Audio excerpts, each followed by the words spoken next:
मागच्या भागात आपण हरिद्वारची माहिती घेतली. आज आपण जाणार आहोत देवकी.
नमस्कार.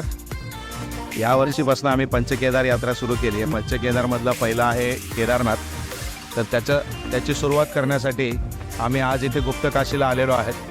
गुप्तकाशी हे पांडवांनी भगवान शंकरांचं दर्शन घेण्याकरता जेव्हा ते आले तेव्हा महाभारतामध्ये अशी कथा सांगितली जाते की पांडवांकडनं एवढ्या मोठ्या प्रमाणावर नरसंहार झाल्यामुळे शंकराने त्यांना दर्शन देण्यासाठी नकार दिला. जे दर्शन द्यायचंच नाही असं करण्यासाठी ते गुप्त झाले. ते ज्या ठिकाणी गुप्त झाले ते हे ठिकाण म्हणजे गुप्तकाशी. आणि या ठिकाणी सुद्धा भीमाने बराच प्रयत्न केला शोधून काढण्याचा. प्रत्येक ठिकाणी तो पाय आपटत गेला आणि पाय आपटत गेल्यानंतर त्याला समजलं की पशु पक्षी प्राणी सगळे हलतायत त्या जमिनीवरती. पण फक्त एकच जो नंदी आहे तो अविचल आणि स्थिर आहे, तो अजिबात हलत नाही आहे.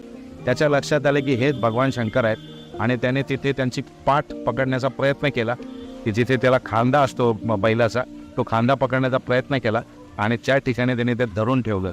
तरीही भगवान शंकर गुप्त होण्याच्या प्रयत्नात होते. ते जे ठिकाण आहे ते म्हणजे केदारनाथ. इथून त्यांनी पाठलाग सुरू केला तो केदारनाथापर्यंत. आणि ती जी भगवान शंकराची बैलाच्या रूपातली पाठ आहे ती म्हणजे भगवान केदारनाथाचं शिवलिंग आहे.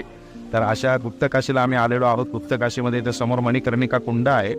या मणिकर्णिका कुंडाच्या दोन्ही बाजूला दोन पेच, त्यातल्या एका बाजूने गंगा आणि दुसऱ्या बाजूने यमुना अशा दोन नद्या इथे वाहतात अशी एक मान्यता आहे.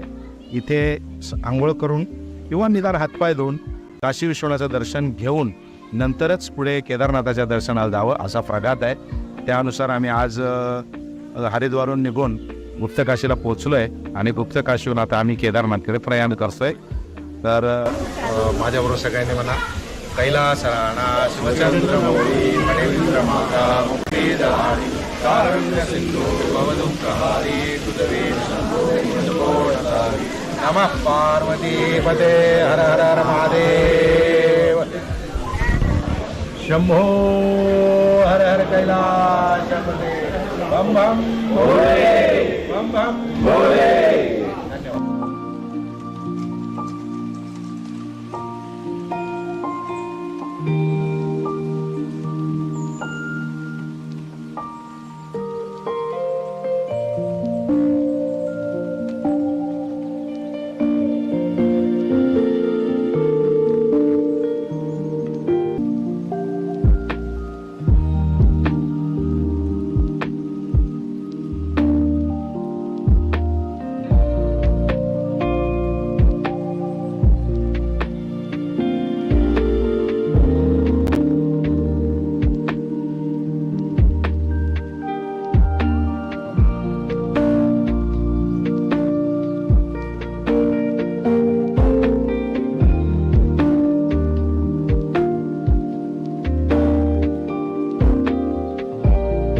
नमस्कार.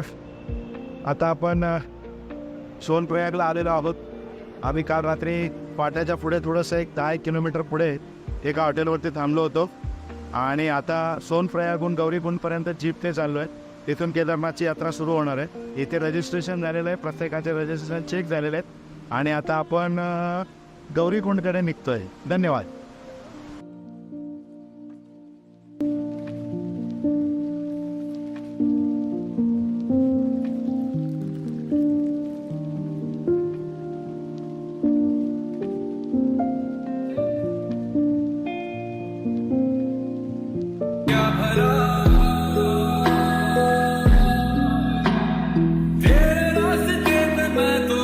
मूंद के चला, तेरे नाम की जोत ने सारा लिया तमस मेरा। नमो नमो शंकर भोलेनाथ शंकर, जय त्रिलोकनाथ शंभो जय शिवाय। नमो नमो शंकर भोलेनाथ शंकर, रुद्रदेव जय महेश्वर। सृष्टि के जन्म से भी पहले तेरा वास था, ये जग रहे या ना रहे, रहेगी तेरी आस्था। क्या समय क्या करे, दोनों में तेरी महानता, महानता, महानता। सीपियों की ऊँट में मोतियाँ हो जिस तरह, मेरे मन में शंकर तू बसा है उस तरह। मुझे भरम था जो है मेरा था कभी नहीं मेरा, अर्थ क्या निरर्थ क्या जो भी है सभी तेरा, तेरे साथ। आता आपली कटिंग करायला सुरुवात झालेली आहे. खालून आपण खालच्या विंगुळा तुम्हाला बोललो होतो तिथपासून आता वरपर्यंत हा एवढा पॅच खूप कठीण आहे. त्यानंतर तुम्हाला इझी थोडासा रस्ता चालू आहे. जय भोलेनाथ, जय जय भोलेनाथ. चंद्रमा ललाट पे भस्म है भुजाओं में, वस्त्र बाघ छाल का है खड़ा पाँव में। प्यास क्या हो तुझे, ते आता आपण पोचलोय छोट्या लेंचुलीला. इथून साधारण 4 किलोमीटरवर घोडापडाव आहे आणि साधारण 6.5 किलोमीटरवर केदारनाथ मंदिर आहे. जय भोलेनाथ, जय भोलेनाथ, मांगा कुछ कभी जय भोलेनाथ. तूने सिर्फ है दिया, समुद्र मंथन का था समय जो आ पड़ा। द्वंद्व दोनों लोक में विषामृत पे था छिड़ा, अमृत सभी मैं बांट के, प्याला विष का तूने खुद पिया। नमो नमो शंकर भोलेनाथ शंकर, जय त्रिलोकनाथ शंभो जय शिवाय। नमो नमो शंकर भोलेनाथ शंकर, रुद्रदेव जय महेश्वर। जय हो शंकरा, आदिदेव शंकरा, तेरे जाप के बिना अमृत सभी मैं बांट के, प्याला विष का तूने खुद पिया। नमो नमो शंकर भोलेनाथ शंकर, जय त्रिलोकनाथ शंभो जय शिवाय।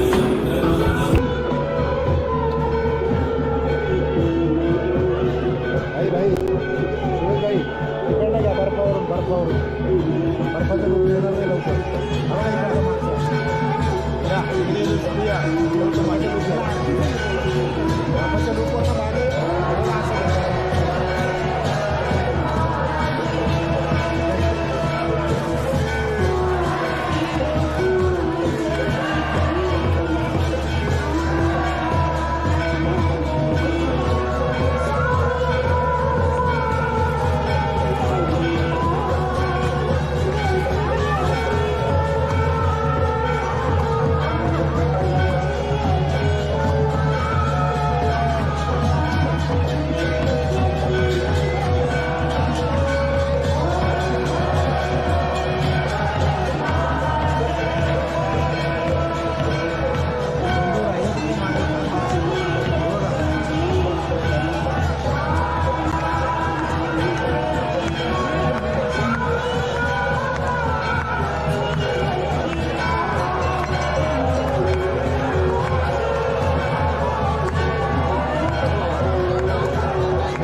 आज 25 तारीख. आज आम्ही केदारनाथला आहोत. काल ॲक्च्युली सकाळी 8 वाजता आम्ही चढाईला सुरुवात केली. काही जण घोड्यावर आले, काही जण चालत आले, काही जणांनी मध्येच घोडा केला, काही जणांनी बॅगा पिठ्ठूवाल्याकडे दिल्या. असं करत करत 2 वाजता, 3 वाजता, 4 वाजता, 5 वाजता आणि रात्री 12 वाजता आमचा शेवटचा एक मेंबर इथे पोहोचलेला आहे. काल संध्याकाळी पण आमचं दर्शन छानपैकी झालं. सकाळी 3 वाजता इथे केदारनाथाला आम्ही अभिषेक केला आणि त्याच्यानंतर आता सकाळी 7 वाजता पुन्हा एकदा दर्शन वगैरे करून फोटोग्राफी करून आम्ही खालच्या प्रवासाला निघतोय. काल तुम्हाला गुप्त काशीला जी माहिती दिली होती त्याप्रमाणे पांडवांनी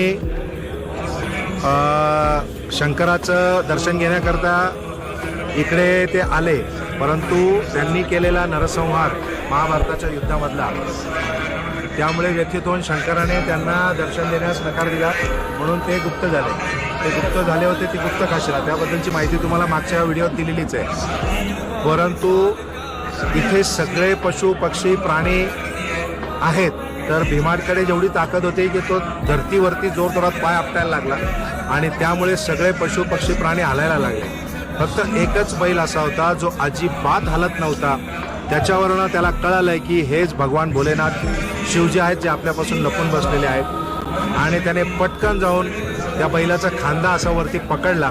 परंतु तोपर्यंत भोलेनाथ गुप्त होण्याच्या याच्यात आले होते, फक्त तेवढा खांदा वरती राहिलाय. त्याच प्रकारचं लिंग इथे केदारनाथाला आहे. या पंचकेदार जे आहेत त्या ठिकाणी शंकराचे विविध अवयव धरतीतून वरती आलेले आहेत अशी मान्यता आहे. त्यापैकी पाठीचा जो आकार आहे तो केदारनाथाला आहे आणि केदारनाथ हे 12 ज्योतिर्लिंगांपैकी एक आहे. महत्त्वाचं ज्योतिर्लिंग आहे. ज्योतिर्लिंगाची यात्रा पूर्ण करण्यासाठी केदारनाथाचं दर्शन घेणं फार आवश्यक असतं. अशा तऱ्हेने आपण आता इथून निघतोय. इथून खाली जाऊन आपल्याला गौरीकुंडला जायचं आहे. गौरीकुंडानंतर आपण त्रिगुणी नारायण, जिथे भगवान शंकर आणि माता पार्वती यांचा विवाह संपन्न झाला होता, ते ठिकाण आपल्याला बघायला जायचं आहे आणि त्याच्यानंतर पुढची यात्रा आपण करणार आहोत. धन्यवाद. भगवान भोलेनाथ की जय. नमः पार्वती पते हर हर महादेव. धन्यवाद.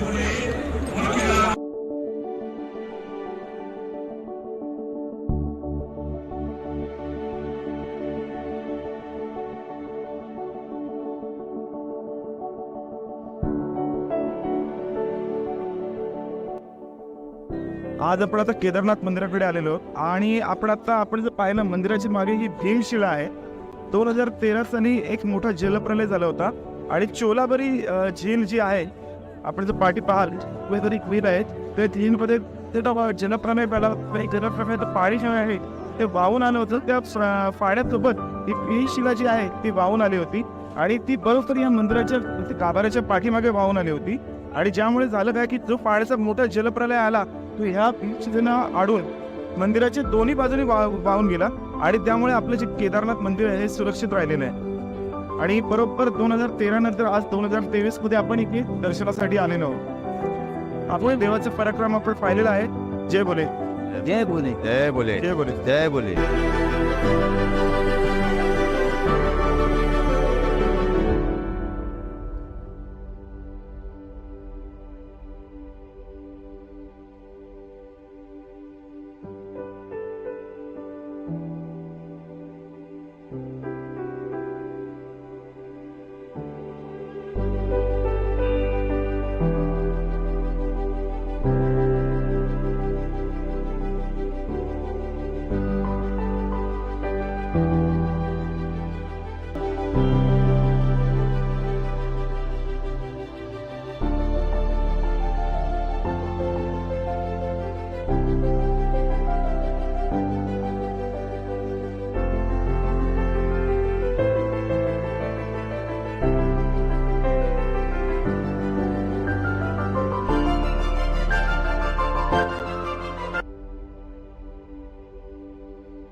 आता ना आपण केदारनाथवरून खूप पाऊस पडत असताना पण आपण सुखरूपपणे खाली पोहोचलेलो आहे. आणि आता आपण गौरी मातेच्या मंदिरात आलेलो आहे. हे गौरी माता आहे बघा. गौरी मातेचं मंदिर तुम्हाला सुरेश दाखवेल. गौरी मातेचं मंदिर. आणि या साईडला गरम पाण्याची कुंड आहेत. तिथे या साईडला गरम पाण्याची कुंड आहेत. जय भोलेनाथ.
नमस्कार.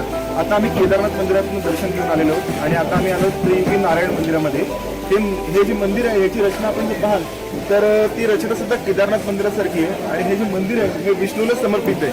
ज्यावेळेला शिव आणि पार्वतीचा विवाह झाला तो विवाह या ठिकाणीच झाला होता. आणि त्यावेळेला जो होमकुंड जो प्रज्वलित केलेला होता तो होमकुंड आज सुद्धा अखंड प्रज्वलित